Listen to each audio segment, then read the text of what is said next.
Hey, yo, peace, bro. Pappy Kimon Freeman, Angry Black Man Therapy, representing We Act Radio. Getting it in today. I have a very special guest that's joining me, talking about some very serious issues that will mean a lot to you, and if not, a loved one. We're talking about depression, y'all. As an Angry Black Man Therapy, I'm not in medication. Therapy is good, but we want to talk about the fact that America is the most medicated country in the world. Just waiting for our guests to join me. Make a quick announcements here. Um, we have so much going on. I know you guys have heard about the plane crash and here in D.C. And I want to make sure that if you have not already seen our official statement on it, here you are. The U.S. military-industrial complex caused the fatal plane crash after the FAA chief was forced to resign by Elon Musk on January the 20th. He had warned about the dangers of crowded airspace. Now, what's apropos about this is that Ronald Reagan actually fired air traffic controllers and destroyed their union. And since that time, there has been several near misses. I should say dozens of near misses in the crowded airspace with frequent military craft invading flight patterns. And it's been reported that DC has the most dangerous airspace. And Elon Musk wanted the FAA chief out because he was fining SpaceX for guess what? For safety violations. All right. So our guest is here. So we're going to get into it. Shout out to Dr. Gerald Horn, who will be at Sankofa Video and Bookstore. He will be there tomorrow, February the 1st, from 6 to 8 p.m., discussing his two new books. Gerald Horn is a frequent guest here on WERC Radio and is one of the leading geopolitical authorities today. All right, let's see if we can bring our guest. Boom, boom, boom, boom. So let's see if she accepts, and we'll be with you shortly. And there she is. Oh, wow, we got it on our first try. It usually takes 3 times with the Zuckerberg own ID. How we doing, Melissa? Good. How are you? All right, let's get into it. Let me give you some put some respect in your name here. Melissa Lavasani is founder and CEO of Washington, D.C.-based Psychedelic Medicine Coalition, a nonprofit organization committed to advancing the field of psychedelic medicines as healthcare through advocacy and education on a federal level. Prior to that, Melissa proposed Initiative 81, the Entheogenic Plant and Fungus Policy Act of 2020, the largest ballot initiative win in Washington, D.C.'s history with 76% approval. Like, that's more than the ranked choice vote. And I thought that was popular. It was like 73% or something like that. Yeah, 70% across all wards, Wow. too. I'm crying. She was inspired by her own experience as a professional working mother using psychedelic medicines to overcome severe postpartum depression with the healthcare system failed her. And Melissa is one of the leading voices for policy, politics, and advocacy for psychedelic medicine. Welcome to We Are Great, Miss Melissa. Thank you, Kimon. It's good to see you. Same here. Same here. So let's get into it. So, as our mental health crisis persists and our healthcare system needs reform, free Luigi. And the U.S. spends more on prescription drugs than any other country. Now, I knew we was messed up. I didn't know we was that messed up. We spend more than any other country on prescription drugs. So how can advancing psychedelics as medicine for healthcare have the ability to reform the system that is so in need of patient care rather than corporation-centered care? Yeah, so our country spends more per capita on healthcare in general than any other country in the planet. And that's alarming because all you hear about is, the reason why Luigi shot the CEO. It's disgruntled people that are navigating our healthcare system that aren't getting the services they need, aren't getting solutions. Like we drive innovation across the globe, really. The NIH is the biggest funder of health research in the world. The reason why there's solutions to things like AIDS is because the US led with AIDS research and funded research globally. So, US is really a leader in all this, but when it comes down to the patient experience, it leaves a lot to be desired. So I've always said that psychedelics have I don't want to put too much weight on this one class of drugs, but I think our healthcare system is going to be forced to change as more and more psychedelics come online. Currently, the only legally accessible psychedelic through our healthcare system is ketamine. But even ketamine, which people have been using for, has been an anesthetic that's been around for a long time, but now it's being used to treat depression. Johnson and Johnson has their own proprietary formulation of ketamine. They just got a expanded FDA approval for ketamine to be used for depression. So that means that it can get covered by healthcare insurance, which is very major, because prior to that, ketamine treatments can cost $3,000, $5,000 per session. That's very inaccessible to people. So psychedelics are different in that it's not a pill that you take every day. It's not a prescription that you're going to go pick up at giant pharmacy and take home and take every day. It is a treatment more similar to a cancer treatment or a surgery. But it goes beyond that in that you might not care if your surgeon is a nice person as long as they're really good at their job. With psychedelic treatments, you need to have a certain bedside manner to be compassionate to somebody that's going through a challenging experience. You need a professional licensure and accreditation to be able to handle these really difficult situations that psychedelics can seem to bring up and allow people to work through. So that's going to change how we administer these treatments. It's going to change our healthcare system, how we're administering these treatments, because patient care has to be the focus for psychedelic medicines to be really effective. You can give somebody a psychedelic drug, and there's many cases where people take psychedelics on their own, like I had to do because I didn't have access to the right healthcare when I was going through postpartum depression.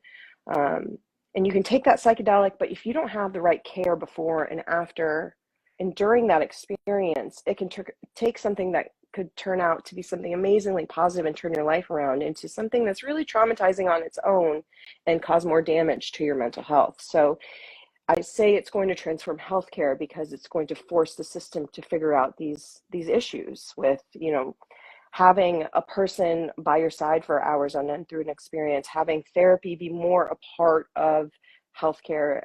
Therapy is really inaccessible right now. It's very expensive. It's not covered by insurance. You have to pay cash for it in many places. So it's something that by the nature of how psychedelics work and kind of the time intensity that it requires, it's going to change healthcare from being much more patient-centered. For those who just joining us, we're here with Melissa Lavasani, founder and CEO of DC-based Psychedelic Medicine Coalition. Now, you said that, it's going to have to change. And I love that because that's what we hear. We're here quoting off of Gil Scott-Heron. He said that, the change is inevitable. But rather than continue simply to go through the change, we're here to direct the change. And so I want to thank you for taking up space here and redirecting this change. But for those who just joined us, let's make sure everyone is aware of how dire the situation is. Not only is America the most medicated country in the world, spends more on prescription drugs than any other country in the world, but in terms of depression specifically, it has been reported, according to the National Center for Health Statistics from the CDC, that 13.2% of adults use antidepressants. And higher antidepressant medication use coincides with higher education. I found that to be illuminating when I learned that in my research here today. And also that 7.2% of American adults had a major depressive episode in the past year. Now, those numbers are significant because according to Free DC Project, which is here to defend home rules from the clutches of Trump, fuck Trump, I don't know if y'all got that. But they're saying that the 3.5% rule, 3.5% rule is the metric they use to define critical mass. That 3.5% is the small minority that can change the world. Those engaged in a threshold of 3.5% of the population have never failed to bring about change in the society where they operate. So here is 3.5 being the critical mass for change to happen. And here we are with over 13% of adults using antidepressants, over 7% having an episode in the past year. How do we address that? Yeah, so just a disclaimer, those are staggeringly high numbers. It's in the millions of Americans that are dealing with depression and trying to treat it with drugs that have now been proven do not solve the problem in your brain that depression causes. But that being said, 30% of people on antidepressants find relief from it. And I don't want to talk crap about those people that do find relief. I feel like more power to you. If that is a solution that works for you and it fits in with your life, like run with that. But for the other 70% of people that are on antidepressants, know that the healthcare system has falsely led us to believe that chemical imbalances in our brain are what cause depression, when that's not necessarily true. Depression is caused by basically an injury in your brain, a traumatic episode or a extended depressive thinking can injure your brain, meaning it literally will break the neurons in your brain. And your brain's not functioning properly, and that's why you're experiencing depression, anxiety, PTSD, whatever condition a person is going through. So, it's really shocking that we have known about psychedelic medicines for as long as we have. In the 50s and 60s, there were thousands of research reports and a lot of federal funding going to this class of drugs, and they were treating addiction, they were treating depression back in the 50s and 60s, and then as in a political move to quiet the anti-war movement, which coincided with use of LSD and cannabis. Which was President Nixon. man-made. Exactly. No, LSD. Yes. Yeah, the government produced LSD, yes. Y'all, acid. Yes. Yes. So, back then you would just write Sandoz, the company that created or that was manufacturing LSD, and they would mail it to you, and you could research it. It was very easy. There wasn't this kind of distrust around that drug. So from 1970, when the Controlled Substances Act passed, up until basically 2017, there was very little research happening on these drugs. And that means a lot of missed opportunities for advancements in mental health and mental health care, addiction care. So what we have is a system here that is not treating people, and it's continuously made us more and more sick. And we have to change. And my focus is on women's care. Obviously I work on, I want to lift all people up and provide solutions for all people, but where my heart is women's mental health, especially maternal mental health. And the numbers for maternal mental health are staggering. And when you break it down by race and demographic, like Black women are the most undertreated group for depression. They experience maternal mortality rates at 3 to 4 times the rate of white women, and that's like very alarming here. So DC has the highest maternal mortality rate for Black women in the country. That's tragic. I can't say that enough. Black woman is Congresswoman, a Black woman is the mayor, and DC has the highest maternal mortality rate for Black women in the entire country. It's unreal. It's not a Republican governor state that's doing this to us. I just want to put that. Please continue. It's not the Republicans. It's not the Democrats. It's the entire system that's been designed to benefit corporations. Really, and I think that wasn't necessarily the initial intention of this design of our healthcare, but that is what it has morphed into. And I think my role in all this, regardless of politics, is we have the opportunity now to create change. And there's an appetite, and there's an acknowledgement that our healthcare system is not working with this administration. And what I'm trying to do is driving change in a positive direction and a different direction, because, if we can't even take care of the mothers in our country, think about what the foundation impacts. The foundation of anyone's life is their mother. Like, you are not here. Everybody has a mother, and you're not here without her. And the support and the things that she has to sacrifice to keep you alive and healthy it's a lot on women. There's a lot of pressure, and now a lot of these moms are we have our careers of our own. We were told to go get our education, we were told to go get our independence in our jobs, but also we're still carrying the burden of household duties, childcare duties. So there's a lot of pressure on us, and when you cut that across all demographics, I think women of all backgrounds are feeling this. And I think what's drawn me to the psychedelic space so much is even these small pharmaceutical companies that are developing novel psychedelics to treat various things, that the people that are behind this work really, really care about what they're doing. They are personally, I think every CEO I've talked to in the psychedelic ecosystem, not talking about the big broader healthcare, but people that are working specifically on psychedelics,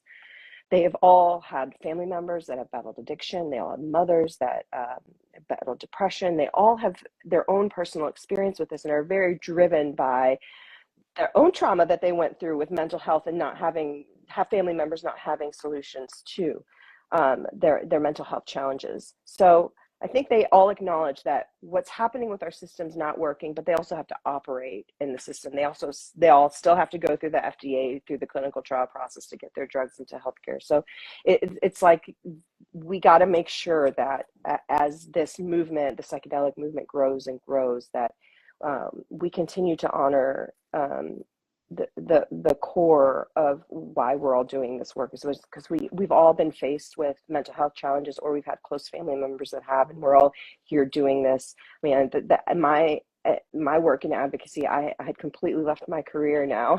In my old career, I was working for DC government, and now I'm on my own with my own advocacy organization. I'm only here because of my own personal experience of trying to go through, navigate my healthcare, and finding that my only option when I was experiencing postpartum depression was to get on an antidepressant that I wasn't convinced was going to work for me. I've had 2 friends now take their lives while on antidepressants, which is wild to me that is a side effect of antidepressants, is a risk of increased suicidality. And Hold up, let's say that again, because I don't want to treat that lightly.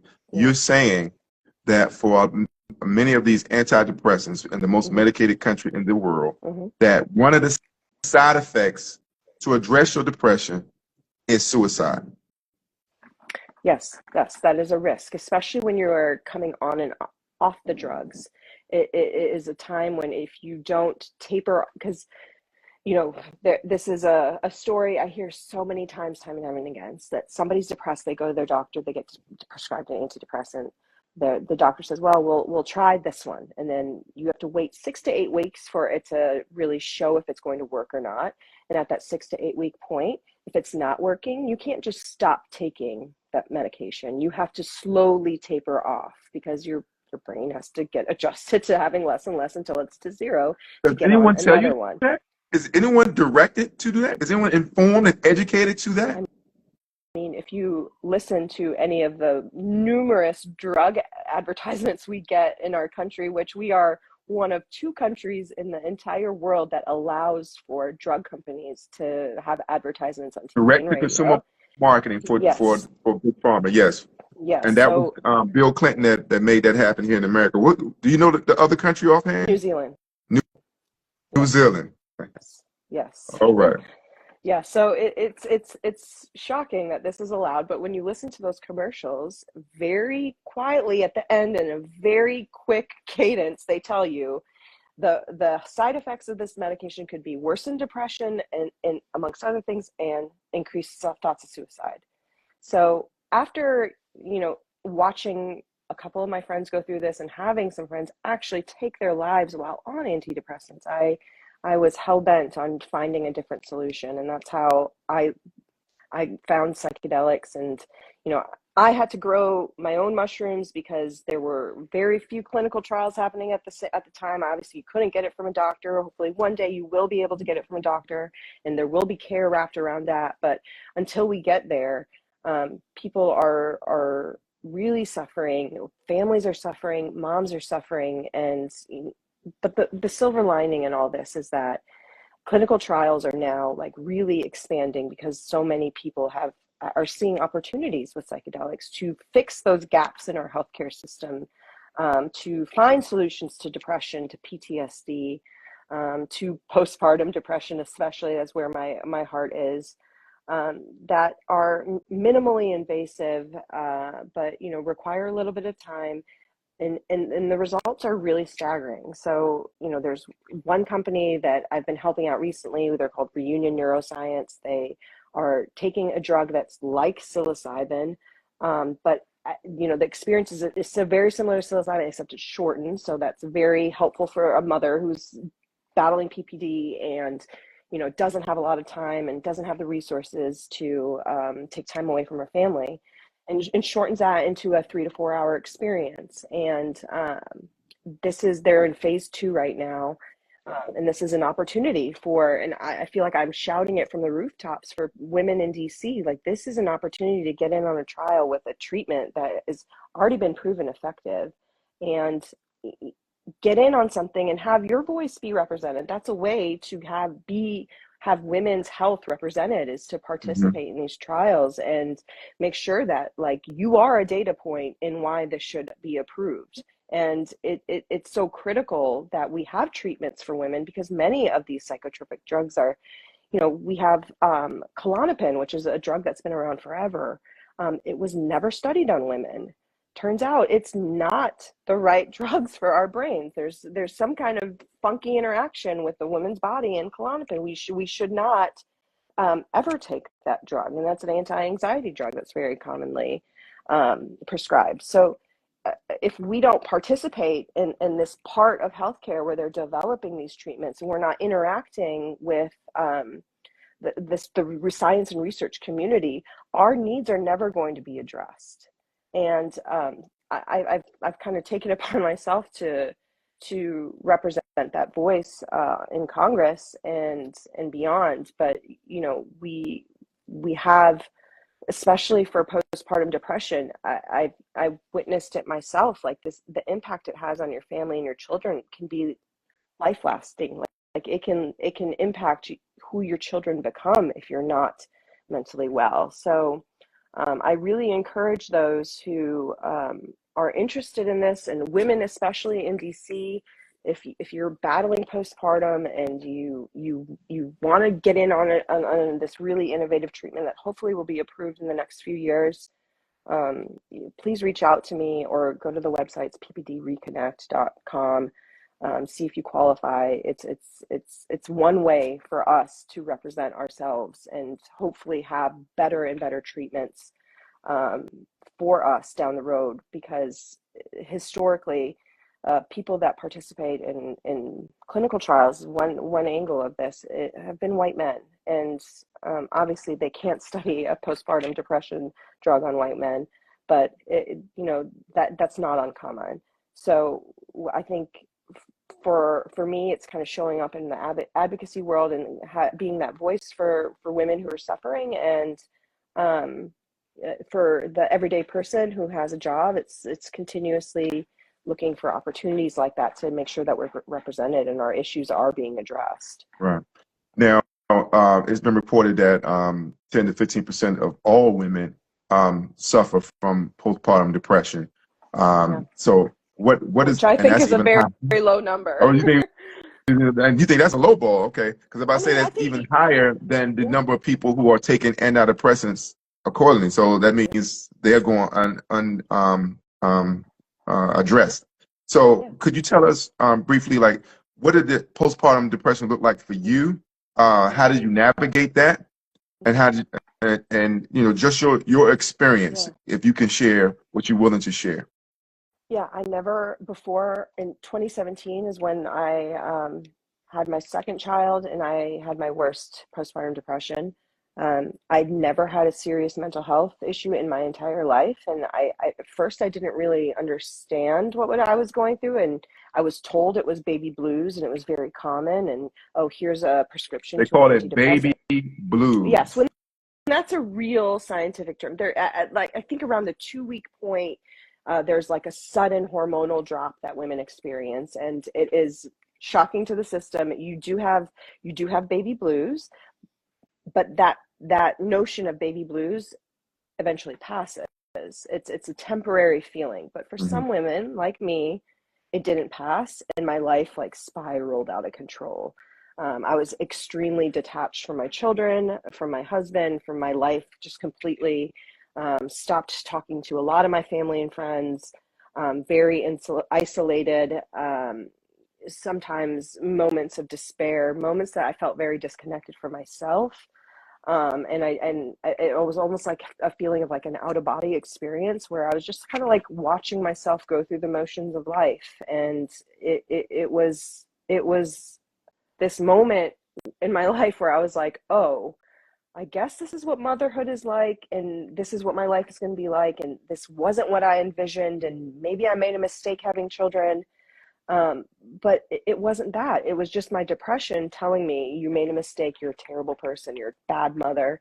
And that's really kind of the sinister way depression manifests in so many people's brains, so many moms' brains, is you think, well, I've been told my whole life I need to have a family and have children to really embody what a modern woman looks like, but this doesn't feel natural and normal, and there's not a lot of resources out there for women who are going through this, and there's a lot of shame that's attached to this. I felt very shameful about what my feelings were, and I didn't feel comfortable talking about it even with some of my friends. So um, I felt like I had to put on a face when I would go out in public and go out on my job, but it was very, I felt a lot of despair about life. It's so much so that I was convinced that, you know, taking my life was an option, and my family would be better off without me, not acknowledging the kind of collateral damage a suicide can cause in a family. But at the time, you're not in the right mindset, and you're thinking, God, I just like, I'm suffering, and there's nothing I can do about this suffering, and at least if I can take myself out of this equation, my family can move on without me. And that's never how it works, but that's what I was convincing myself of. So um, I think throughout that experience, for some reason, I I went through this. I had after I went through that, I had extreme compassion for anybody who has gone through any mental health challenge. I never How long did that knew last for you?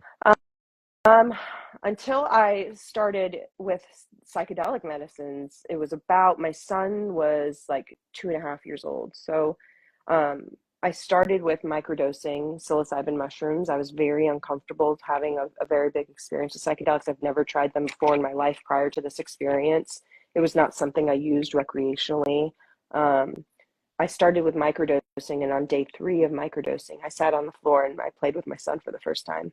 And I had never played with him before. I had taken care of him, but I actually engaged with him in a way. I was looking him in the eye and I was talking to him in a different way.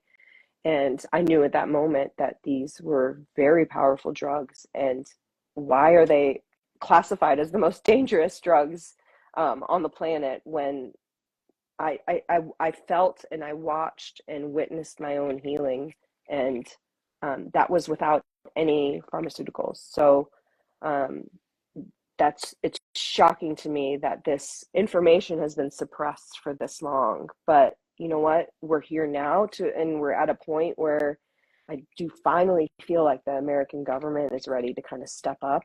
They acknowledge that they really, especially the federal government, really fumbled the bag with cannabis. Like, they haven't made any big moves on it, and it's really hampered the industry. It's caused a lot of problems in the cannabis world, and the from the conversations that I've been having with not even appointed government officials, people that are career staff, that like this is their day-to-day job, not some political appointment, that the federal government wants to do right with psychedelic medicines, and really make sure that these are thoroughly studied, that we're finding solutions to the problems, and that we're addressing kind of the harms and the safety issues around this.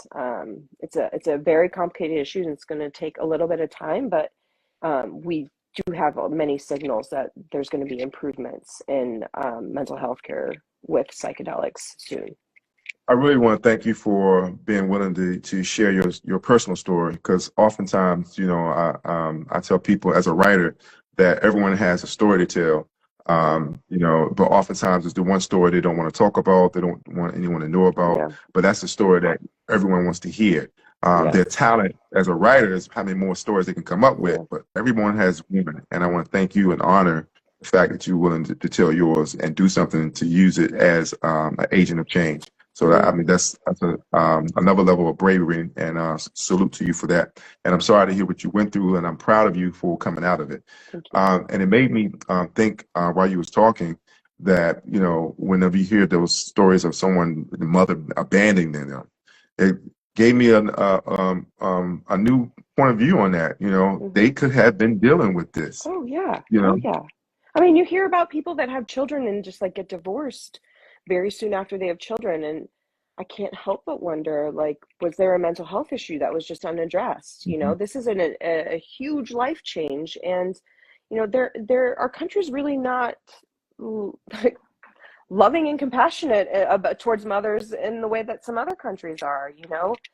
There's other cultures that you know where a woman has a baby and she can't even really leave the house for 3 months, and her family comes in and cleans her house for her and cooks for her, and we don't really live in those societies anymore. Everyone's just kind of so busy doing their own thing, and everyone has their own careers, and there's pressures on them to provide, and childcare is a very stressful thing, especially in the DC area where childcare is extremely expensive. There's a lot of pressure on working moms to kind of show up for their kids and be able to provide for them. And it's a lot. It's too many burdens for us to bear. We want this like idyllic American family to exist, but we don't have really the landscape to create that idyllic American family without just one of the people or both of them making a lot of money. If you're making a lot of money, you can create that dream lifestyle, but the vast majority of people are kind of living day to day and paycheck to paycheck and are barely surviving. So I've heard Absolutely. that story so many times, like relationships have broken up, or there's a strained relationship between a mother and a child, and it's like, well, maybe she wasn't a bad person, maybe she just had like a mental health issue that was essentially passed down because her mother had a mental health issue that was unaddressed. So um, I think that mental health is kind of the foundation of our lives, and when something's not working with somebody's mental health, like that can distort somebody's view of somebody. And I've had many people come up to me and say, thank you for sharing your story. My ex-wife, I feel like maybe we would have been together if this was an option for her. I always thought that she had depression, but our relationship just went south. And going through what I went through, and I think that I'm very fortunate to have a really solid relationship with my husband. I had it before, and it's even stronger now because we've been through these really difficult times. But even our relationship, which is an amazing foundation and is really built on friendship and respect, like our relationship really suffered. And I was convinced he was going to leave me because our communication patterns were different. Everything was different. I was resentful towards him. He was resentful towards me. And so it's very easy for these elements of our life to just really break apart. People lose jobs all the time because of mental health issues. They can't show up, and they don't have a boss that's compassionate to them. I was in a situation where I had when I was going through my depression, my boss at the time in DC government, she was a mother to young children. She knew what I was going through. She covered for me all the time. Anytime I missed deadlines, she would be the one to talk to our director and make sure that I was, my place in the agency was okay. Oh, the majority of people don't have a boss that looks out for them. They have a boss that has Yeah. metrics that they need to meet and goals that they have to achieve. And if you're not on the team, being that productive member of the company or the agency that you're working for, then you're out. The world is not a very forgiving place. I think that No, I it's was not. just very And we had to fortunate. fight for maternal paid leave or family paid leave here in Mhm. DC, and it's still issue of contention. And you just alluded to is a problem that's ongoing in so many societies, especially in this capitalistic society where we have to they expect you to have a baby and come back in 2 weeks and pick up where you left off. And like, how's that supposed to work? it's it's crazy. Like, I don't even think I was walking properly after my first birth in 2 weeks, because I had a crazy delivery with emergency C-section. It was very difficult on me. So um, I would love to see society kind of, not only I would love to see our healthcare be more patient-centered, but I'd love to see our society just be more human-centered and have more compassion for each other. Now, our political climate would dictate otherwise, but this is a process. And, just because one administration comes in and, the tone is very different, doesn't mean the momentum that has been building for so many years is going to shift. I think that there's a real appetite for things to change in the US on many Absolutely. levels. And Breathe, I'm hoping that, Luigi. Um, so we were talking about the personal experience and having this patient-centered focus, but we still have to acknowledge the current climate that's corporation-centered. yeah. And as I alluded, like America is the most medicated country in the world, Hmm. and as a result of that, $17 billion industry for antidepressants is spent every year in this country. Hmm. 17 billion. Okay, Hmm. so that makes antidepressants among the most frequently used medications in the most medicated country in the world. Hmm. Wouldn't what we just talked about and what you're suggesting Hmm. not only offer an alternative um, without the suicidal side effects, Hmm. but also put a big dent in that $17 billion profit margin currently being enjoyed by the pharmaceutical Yeah. industry? Couldn't that be part of the reason why there's hesitancy in addressing the therapeutic benefits of using psychedelics? Like, you mean the corporations have so much power that they're going to prevent this movement from moving forward? Is Exactly. that what you're saying? Um, you know, I think that the pharmaceutical lobby is probably one of the most powerful lobbies that exists in our country. Yes, absolutely. I would agree with that. It costs about $1 billion to get a drug approved by the FDA. So I think that reforms need to happen in some way on the FDA side as well. And I think that that's definitely a possibility now. I think that's one silver lining in this administration, is that who could be appointed as our Secretary of Health um, is very interested in transforming in what our system now into more preventative care, much more education about nutrition and environment, and I think that that's really exciting. So I think if there was a moment where this was going to happen, it would be now. And I don't think the federal government is going to, just from conversations that I've had with various people across multiple agencies, I think that what what is going to convince our federal government to really take action on this is us ensuring that we're pursuing evidence driven solutions. It's really great for me to go into Congress, various congressional offices, Republican and Democrat, share my story with people, but at the end of the day, that's a story, and we need to build that body of data that reinforces the stories that they're told over and over again, with people finding relief with psychedelics. So um, and I also think that, big pharma, big evil pharma. I always say there's many kinds of pharma. There's big evil pharma, big pharma, and, small pharma, and all kinds of pharmaceutical companies that are constantly innovating, constantly finding solutions to some of our most pressing problems. I think some of these companies are egregious in their profit margins and what they're promoting Yes. for, but, and I think that some kind of resides somewhere in the middle. I think, like, Adderall is an example where it's a drug that can be abused, but it's also a drug that provides really critical relief to people that are suffering. So it's not as black and white as we all want it to be.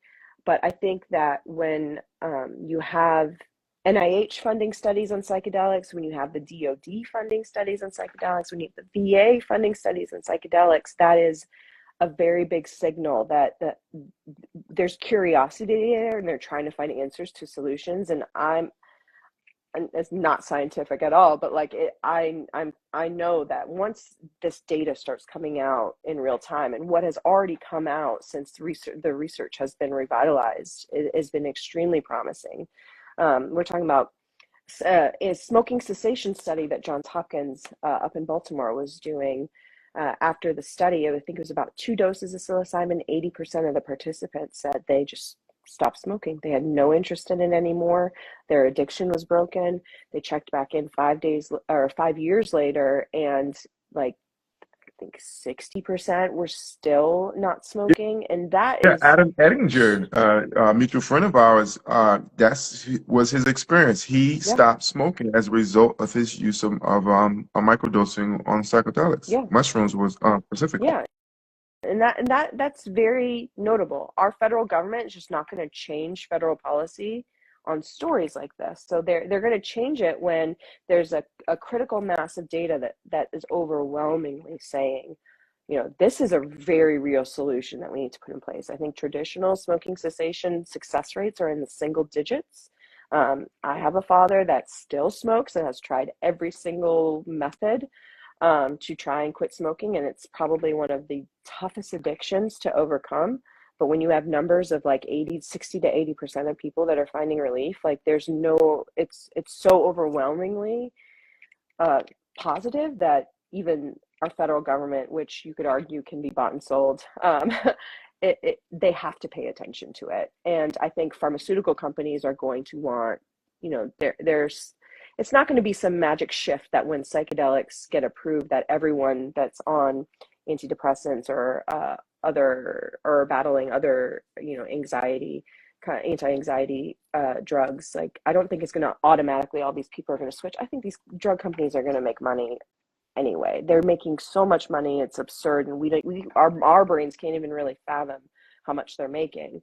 So they're still going to make so much money off of these other drugs that aren't as effective, because I think that's what people are used to, and they're going to want to stay on whatever they're on. But I think they will try to capture some of these smaller pharmaceutical companies that have been existing in the psychedelic ecosystem. So I think it'll be a mix of them kind of buying out these companies, and it's on the advocates to really ensure that this movement stays patient-centered and is not bought and sold by any kind of industry that enters into this space. And we're kind of in this golden era right now, where it's in the very beginning. Everyone feels very altruistic about this subject, and we'll see when big money starts coming into it. And we have kind of seen, there's some big pharmaceutical companies that have gotten into the game and started partnering with these smaller companies. Like AbbVie is a huge company that is supporting the development of some psychedelics, and they see this as a profit opportunity for them. So let them. We need that kind of money to make sure these drugs make it across the finish line. And we're going to need big money to kind of reform the system of care. I don't have a problem with a pharmaceutical company making money. I have a problem with pharmaceutical companies taking advantage of people and Which, paying their shareholders when they're promoting a drug that they know doesn't do what it's supposed to do. or even worse, where they take a drug like insulin that they somehow turn into a patent where they own it, and then they 2 or 3 companies coincide with each other, conspiring to increase raise the prices of that to 400% of the original cost. Yeah, The original price gouging, if you will. yeah, I have a problem with that, that's and we egregious. need to make sure that, yes, that's why, like you said, the whole system needs to be restructured to prevent this type of behavior from happening. And I think that's also part of the reason why they're dragging their feet on it, because how do we make money off this? Real quick, I just got to point everyone out that, Nikola Tesla, and everyone should know this name if you're not familiar, who had created a tower that was going to emanate energy, much like Wi-Fi works now.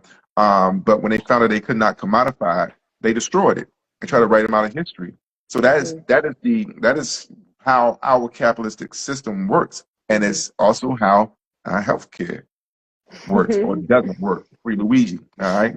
All right. So we talked about the work you're doing on the federal level. What would you like to see happen on a local level? And we had several people who joined us here today. I thank you for our audience here for giving this serious issue and attention. And this incredible work this young lady is doing. But what do you want to see on the ground level here in the nation's capital, Washington, D.C.?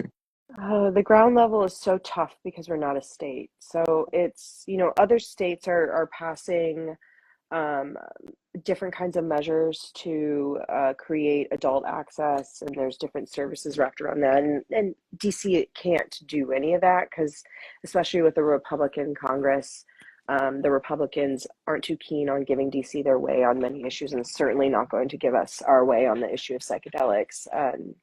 Just with the small decrim campaign that I ran in 2020, we got the attention of Congress, and we made them a little nervous with that campaign. But I would love to see more and more education about this issue in particular. I think a lot of people are really curious. Obviously, we saw a big boom in psychedelics being accessible after the campaign, where a lot of the cannabis stores were selling the LSD and MDMA, and I don't think that was like the greatest thing, but like it's a natural, like the market is going to respond to the demand.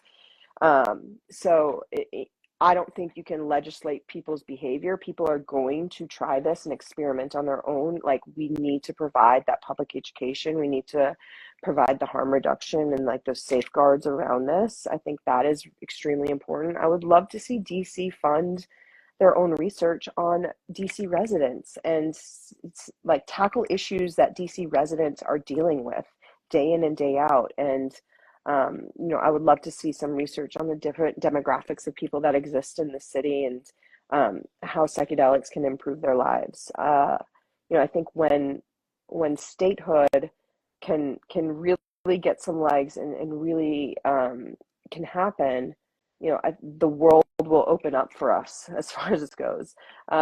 We'll have the flexibility and freedom to put a system in place that really benefits the people. So a lot of what's hampering local progress right now is the fact that we don't have autonomy over what we do here, and that it's a shame, because we have got Howard University, GW, Georgetown American, UDC. We have all of these educational institutions that can do some really amazing work in this field, and a really diverse population. But DC is completely handicapped by the fact that we don't have autonomy, and it's a shame.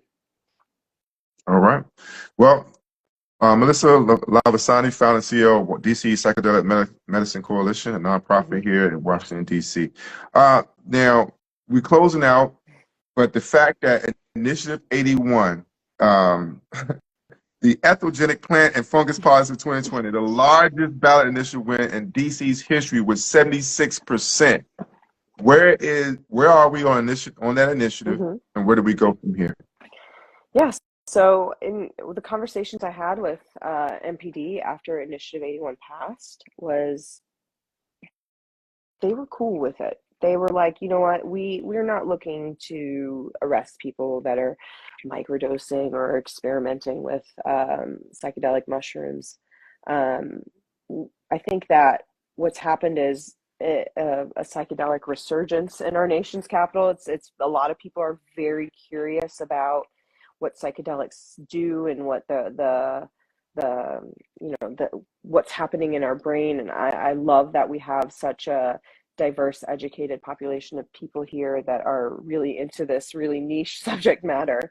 I would love to see more and more conversations with real people and government officials talking about why this does need to be a part of our healthcare. I would love to see engagement from the mayor's side. She's has a very full plate, I understand, but again, mental health is the foundation of everything. So if you want happy, productive citizens that are paying their taxes and doing their job as a U.S. citizen, as a DC resident, like, we need happy, healthy people that can kind of handle the ups and downs of life. And so far what I've seen is, like, in 2020, and I think why our campaign was really successful, was we had the first year of the pandemic, and people were suddenly having conversations about mental health. And our campaign was kind of there to say, there's hope on the horizon and there are solutions that need to be explored here.